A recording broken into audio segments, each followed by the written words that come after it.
Ladies and gentlemen, and welcome to the Rules and Government Committee special meeting for Monday, December 15th, 2008.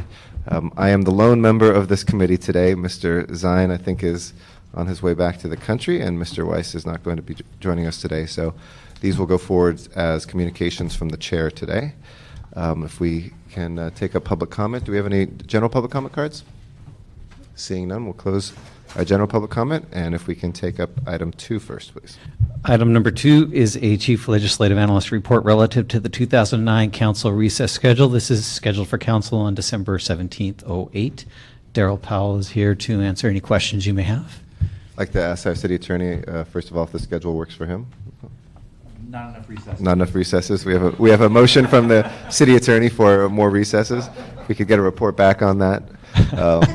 How soon? 90 days, 180, 360. Yeah, report back in 360 days on that one.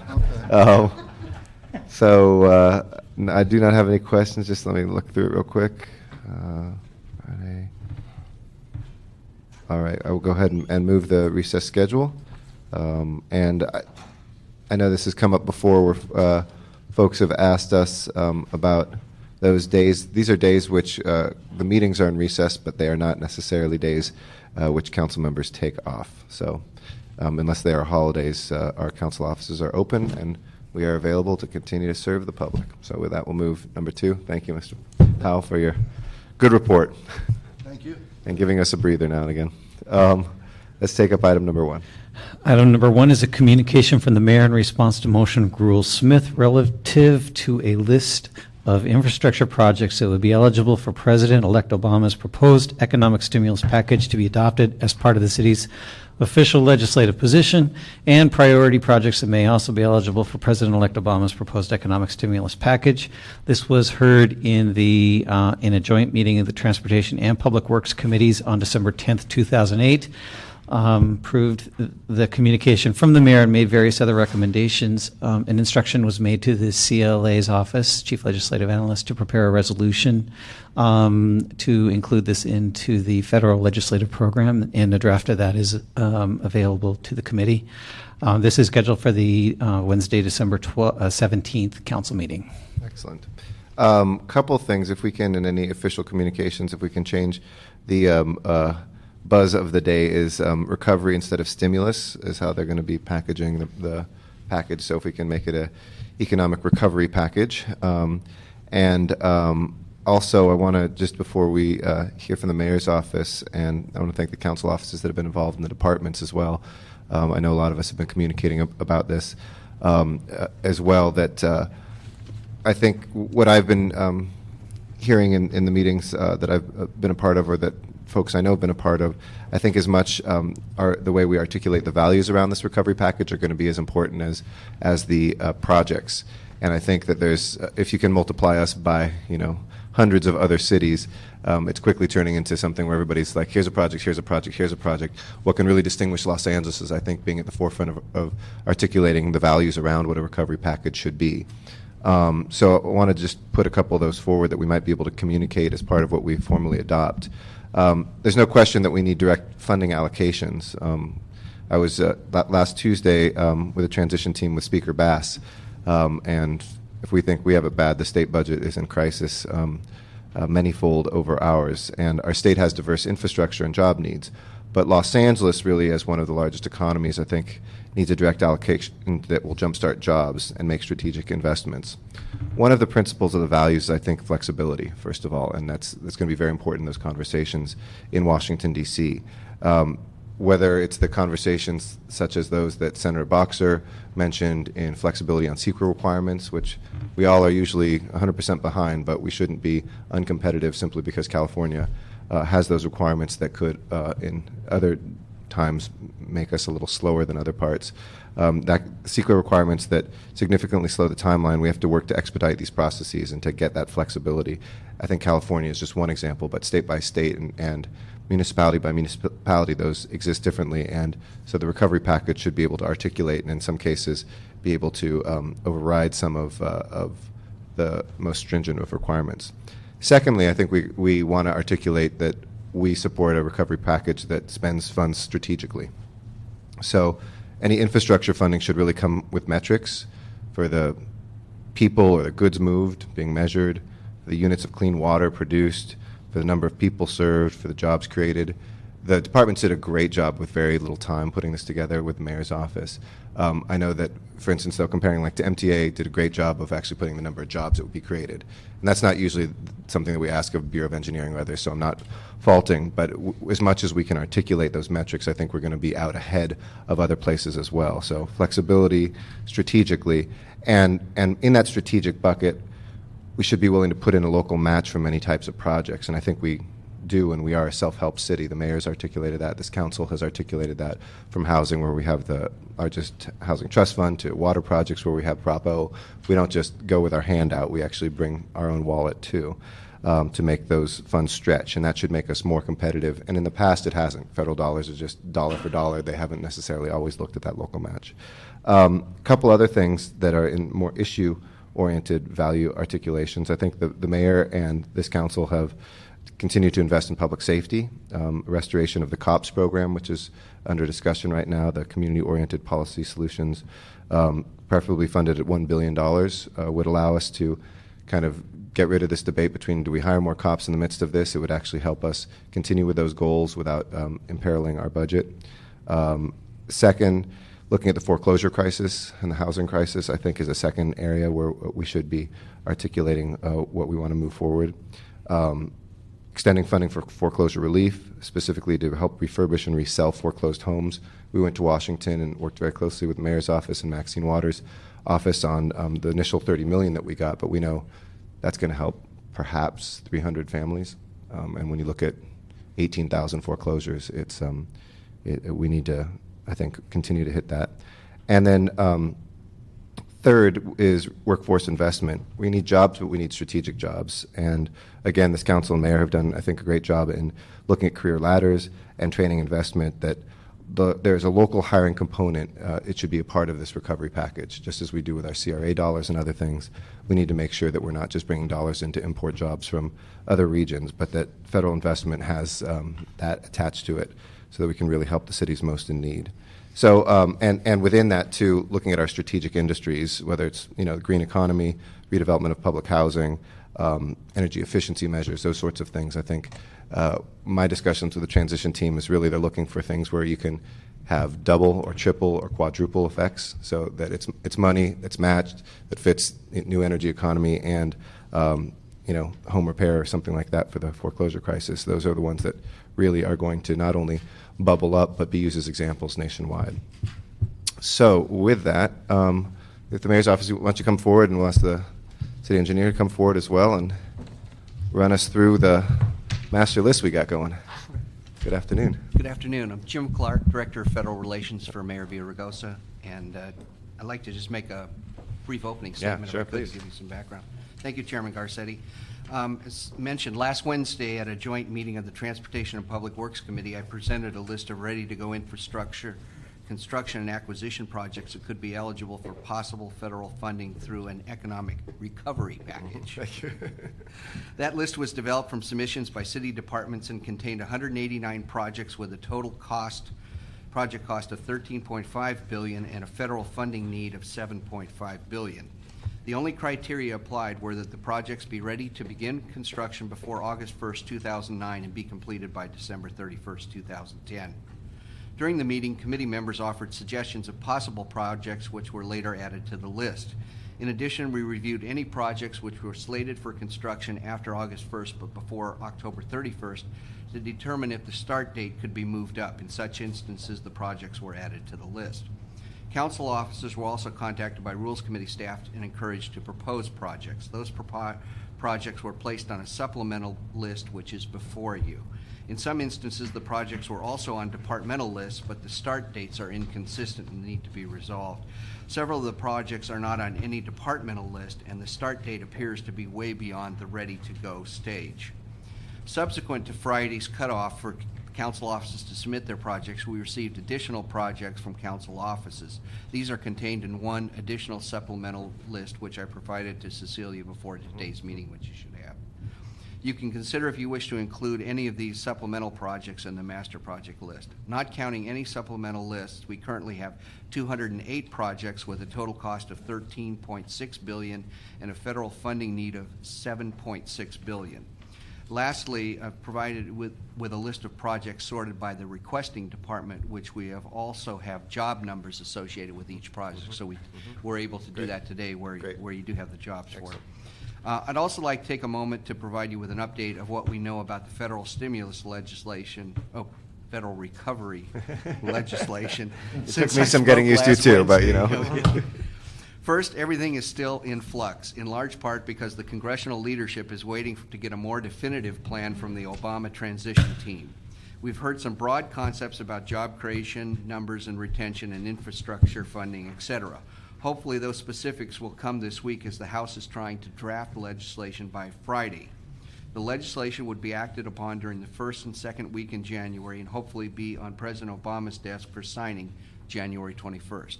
Representative David Obey, chairman of the House Appropriations Committee, has discussed a bill in the range of $300 to $500 billion, not including an additional $250 billion for middle-class tax cuts and research and development tax credits.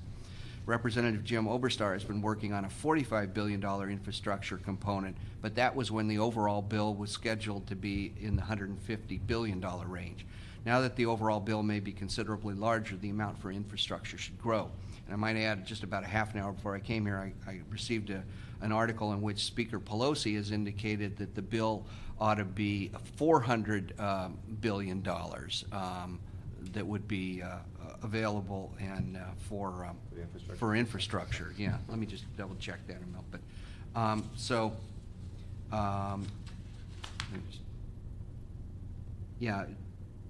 talking about $400 billion for infrastructure, $600 billion bill altogether. So it's a moving target.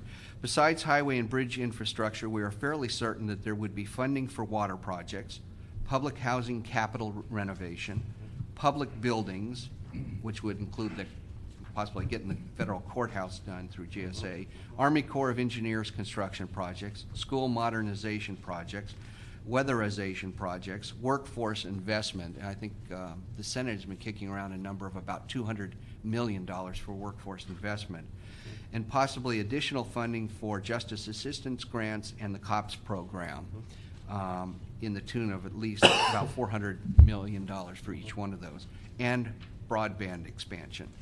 There's still a question how the money would be distributed and what criteria would be used to determine whether specific projects qualified for funding. Take, for example, road and bridge repair. Representative Oberstar indicated the projects that were currently on the statewide transportation improvement plan would not be eligible for funding. Fortunately, few of our ready-to-go projects are on the STIP. He has also said that he'd like to see projects begin contracting within 60 days and work begin and payments made within 90 days. If this requirement is included in the legislation, it would seriously impact us, primarily because our bidding process takes longer than 60 days. We would be reduced to street repaving and sidewalk repair projects using existing workforces.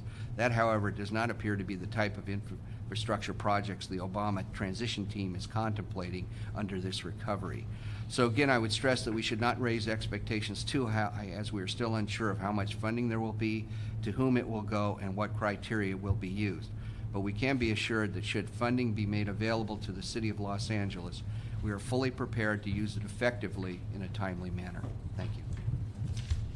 And on some other points too that you raised, I know that they're also, Chairman Frank of the Financial Services is now contemplating $5 billion in the recovery that would go for neighborhood stabilization programs for foreclosure.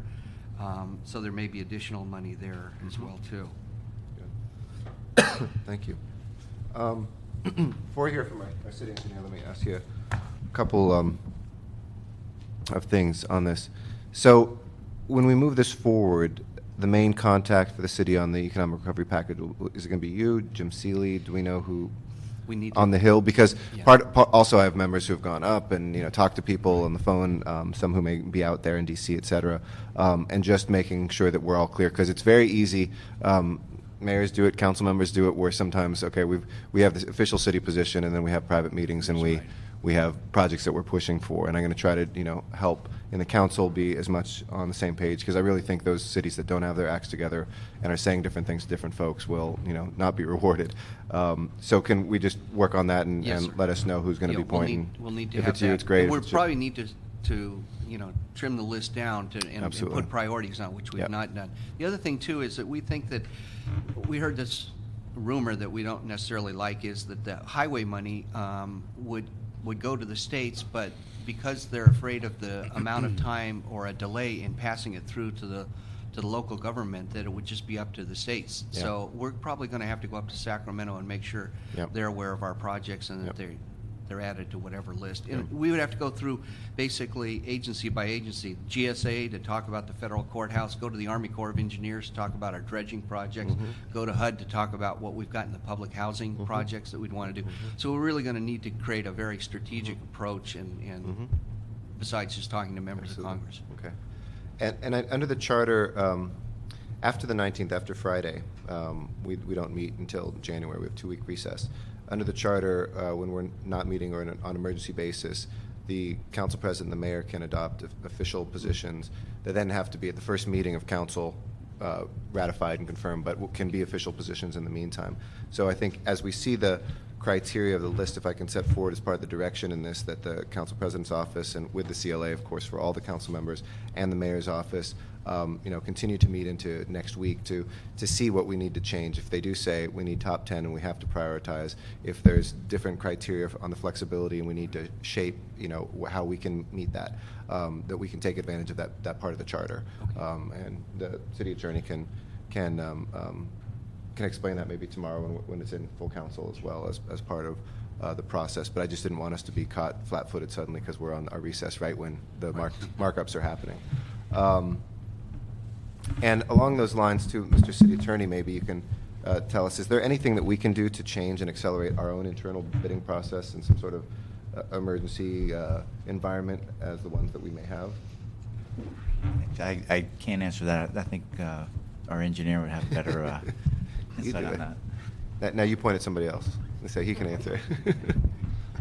Good afternoon, Gary Morris, City Engineer. The question that I believe you asked is regarding our bidding process. We could definitely get together and look at some of the requirements that we have regarding the minority and women-owned businesses to make sure our contractors have enough time to fully solicit that participation. In emergency projects, we're actually work with the mayor's office, and we're exempt from those because of going out under emergency projects. So I think there would be an opportunity to brainstorm how we could, possibly what we can do to incorporate it, but at the same time move it along quickly and so forth like that. Some of the possibilities of pre-qualified list, once we know if the projects were going to be pool projects, or were they going to be airport projects, or was it going to be street projects? So in some way that we could streamline our contractors and do some type of expedited pre-qualified list very quickly might be another advantage, how we could shorten the bidding period by having pre-qualified list available to all of us. If you could begin those conversations with the mayor's office and council, just to kind of have a working group able to move on that quickly. I think whatever we can do on our internal processes, we can't change CEQA, we can change some of our at least internal bidding pieces, but I hate for us to, again, be penalized in any way just because we haven't been able to do that, and I think that'll be really important to prepare for as well. I think the city attorney wants. And our attorneys will work with Mr. Moore And also. the city attorney, excuse me. Yes. Goes without saying, Mr. City Attorney. The only thing I was going to add regarding the list, the mayor's office, we've just been in the background helping them do some of the database work, was that there were 12 bureaus and departments that gave projects to the list, including the MTA was the other agency on this list. So just the mayor's office working with all the council offices. You're the tip of the sword here today, but thank you to all those departments that chipped in and bureaus as well.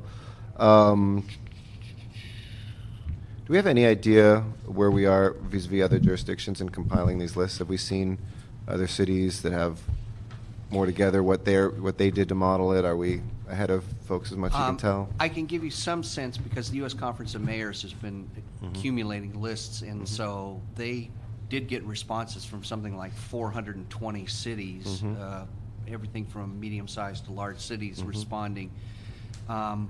We responded, but we didn't have the list together as much as we do now. So if we're behind, we're only behind by a week or two.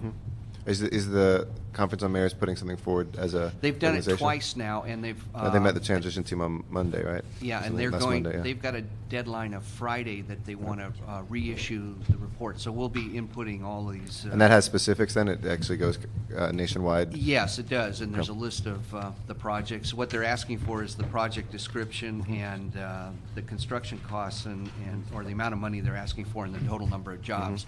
In fact, there was an article, as a result of the last one they issued, I think there was an article in the New York Times in which there was a lot of criticism that people were asking for swimming pools and things like that, so Yep. in terms of what was being asked for. One thing on the, They clearly don't live in California. there was 10 categories at the, Yeah. and that were all the project, the mayor's, Yep. and all the projects that was on the mayor's proposed 208 projects, I guess. We've divided it up into those 10 categories. Is National League of Cities doing anything in an organized way? I've been touched base with them. Yes, not as detailed, but yes, Right. they're trying to also do that. Okay. I guess for the city engineer. They've been, excuse me, Sure. they're also championing, along with Conference of Mayors, this idea that there needs to be direct funding that Yep. goes to cities. Not through the states, but- right? Yeah. Yep. exactly. Yep. What about transmunicipal projects such as sewer systems? Do projects that have a regional effect stand a better chance of being funded? I mean, do we include any of those, and do we know anything in terms of the political environment? Should we be working with our neighboring cities at all at putting together any of these, either transportation or other infrastructure projects that cut across city lines? We've proposed, once again with the criteria, we've proposed approximately $90 million worth of sewers and about $35 million for wastewater treatment reclamation plant projects. We haven't gone across the city boundary at this time, but it's a substantial amount, like I say, almost $125 million in the wastewater treatment plant. But and those projects would, though, the actual physical ones would cut through city lines? Certain No, multiple jurisdictions or no, it's just within the city. That's enclosed city projects. Right. But the one thing that we do is we treat wastewater from, I think it's at least 15, maybe more, Right. of the city. So there is a regional benefit to us increasing or upgrading our sewer system. Upgrading, not increasing, upgrading our sewer system. So yes, there is the regional benefit. I just had to think about it. Well, maybe what we can do is work with the California League, Southern California area or whatever it's called, to see if we can get some word out to some of the neighboring cities. And if you can, between now and even when it comes to council, if we know what some of those other cities are, we can at least ask them if they, want to come on, and if that expands the scope and the dollar amount. I think that would make it even stronger if we could. Okay. I think that is all the questions. Did you want to present anything else? No. Okay. No. So we saw. CD3, it's Christmas time, and so they have a project they, I think, want to put on the tree. Thank you very much. Brian Perry from Council District 3, representing Mr. Zine. In communications with the Mayor's Office and the Bureau of Engineering, they've both agreed that the Reseda Pool, which is a failed pool now. Swimming pool, see? Comes back to swimming And pool. is it now on the list? We That was call my it something else? question. Can we call it the water Is, treatment? recreation facilities. I like mean, the that's more the water- generic, and maybe they'll have Okay. ski slopes in Vermont or something. There you But go. I don't know if it was included.